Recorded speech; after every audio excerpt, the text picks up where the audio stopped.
Howdy, folks. Hope you're doing well, staying safe. We have got ourselves the USS Tennessee, a real boat from World War II. But, yep, so I just hunkered down. You only had 5 days to buy it, which was, had to come in an Admiral pack, which means it was a bit more expensive. So I wasn't kind of happy about that, to say the least, but I bought it because that's what I do for you guys. I get them, play them, and review them, and see how to play them. This ship is played differently whether you're playing in co-op, operations, or random. Yeah, I don't play clan battles and I don't play ranked, so I don't know how you'd play in that, but I would say a swimmer in the water is faster than this boat. It's dead slow. Even if you try to gear it up for the most, you can see in this, I think this is a co-op game. Don't correct, it might be. Anyway, yeah, it is. You can see how much she turns and slows down. So I think the maximum speed is 21.7. Let's get into it, okay? So armor layout, excellent, 32 mil. This torpedo protection is 35 mil. It's excellent too. 32 there. Guns are fantastic, and so the upper deck, what you expect, and I'll get to that in a minute. Look at this little superstructure in the middle. That's kind of neat, eh?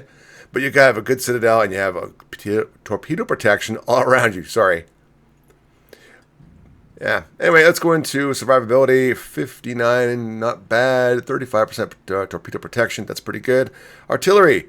4x3, 356 millimeters. I got mine down to reload time of 28 seconds with all the skills, and I'll go through that. Turret traverse got down to 48 from 60 plus.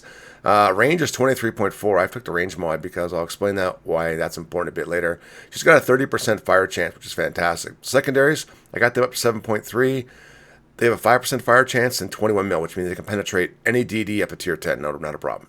Because then it's a gearing that only has that. And the range is fantastic. You can basically seal across the map.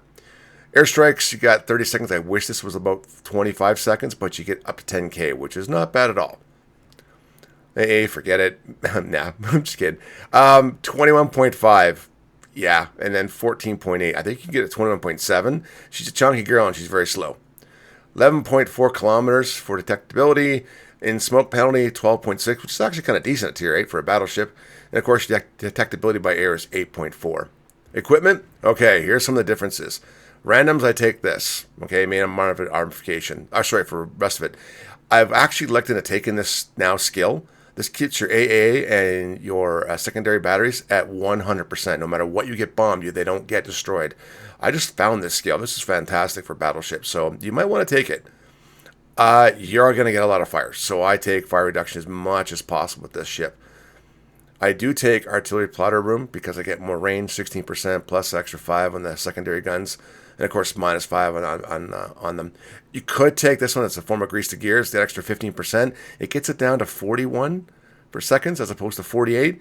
You're not going to be brawling this boat like against a destroyer, so you won't be doing a gunboat. I do take, obviously, damage control because I want to, again, reduce fire and floods because you're going to see your fair share of DDs and get a lot of fires from things like Azumos and whatnot. Concealment, I do take that. Some people do take torpedo lookout. I really don't. That's not my cup of tea. Okay, here are my flags. One thing in particular, I do take this to get my AA defensive back up in 10%. I want it back up as quick as possible because you're going to be kiting away, hanging back, and carriers, especially tier 10 CVs, are going to go after you, and so are super CVs. You might want to take these two flags if you want. You can even take that if you want. But I take that. I take spotter plane over fighter. You can take fighter in operations and co-op, but I take spotter plane because I want an extra 20% range. I want to shoot. The heel is excellent on this boat. It's fantastic. They got 5 of them if you take the proper captain skills. Damage control party, last 22 seconds. It's up in 76 seconds.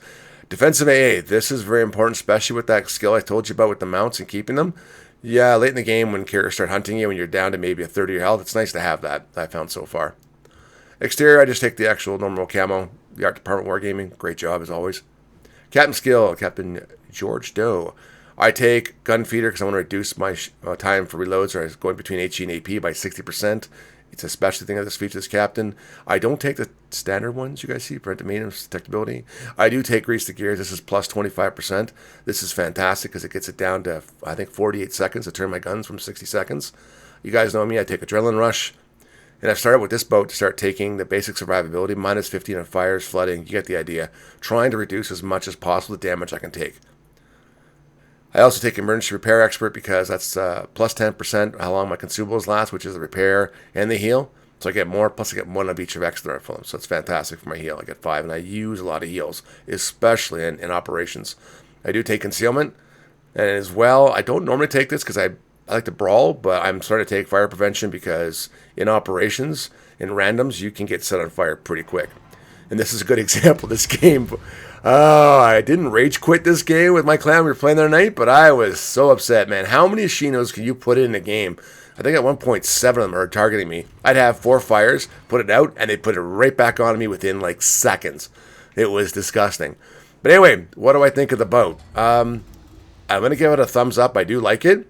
Now, here's the thing. If you're going to play co-op, in my opinion, it's going to suck in co-op because it's dead slow. You're not going to be able to get in the range.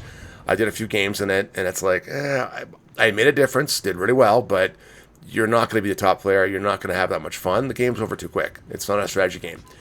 In operations, as long as you decide which way you want to go, what the operation is, and you want to do that, it's great. I mean, have fun. You're going to do very well.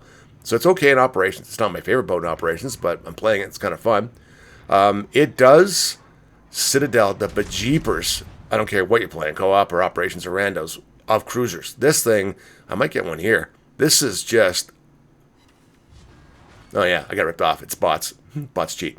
Anyway, so it does in randos, when you see cruisers at distance, you can Citadel them and do some severe damage or just delete them from the game outright. So for that part in randoms, it's really good. Overall, I would say it's a good boat. You play it at distance on the flanks and randoms. You do not go up the middle with this boat. It's slow. If you get to a flank, you're going to get stuck. And here comes my nightmare fires. You're going to get stuck in one of the corners, and that's okay as long as your team's doing fine. I would give this boat a thumbs up and say it's okay. It's not my favorite boat, and I think it's now I don't know if you know it's in the arm anymore. I was only here for like 5 days, but you might get it in a Santa crate next year or this year rather. So I'd wait for that. I wouldn't kind of buy it, to be honest with you, if you don't want to. But I'd wait for that. But hey, let me know down below. Did you guys grab it? What do you think of the boat if you haven't? Because as always, I mean, it's kind of cool. I do want to thank everyone. We are definitely going to hit 200,000 subscribers next week. So I want to say thank you to everyone in the community. I am completely blown away. I'm just stunned of how well this channel's gone. Now, I'm going to put it in perspective, but I'll get to that a bit later. As always, take care, stay safe, wish you the best, and, well, bye for now.